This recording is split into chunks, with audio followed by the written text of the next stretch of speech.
I was born and bred in the Huon Valley, 4th generation, and we used to have 21 acres of apple orchard, acre and a half of cherries, and the doctors told me to ease up a bit, so we just run beef cattle now.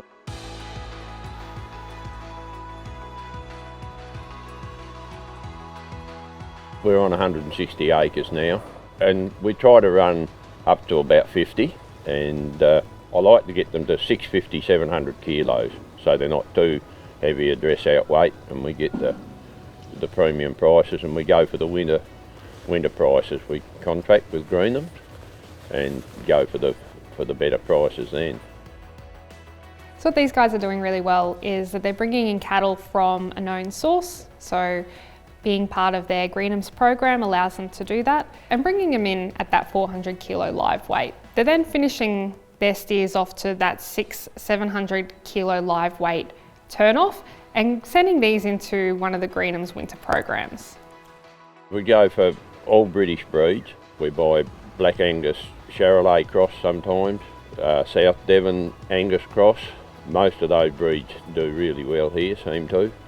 And even Angus, a lot of people reckon Angus didn't do as good in the Huon, but they do really well on our place.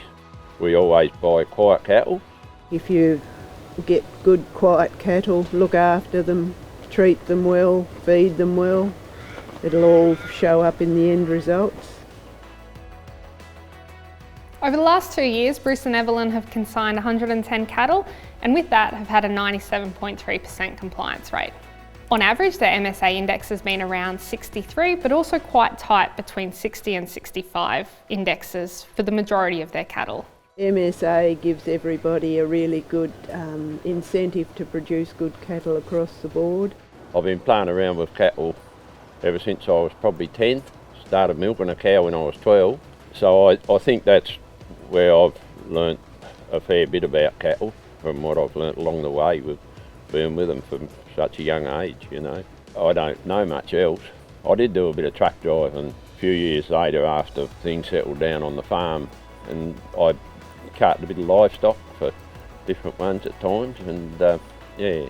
But always came back to the farm because he couldn't live without it. He'd be no good in a retirement home because he's too noisy.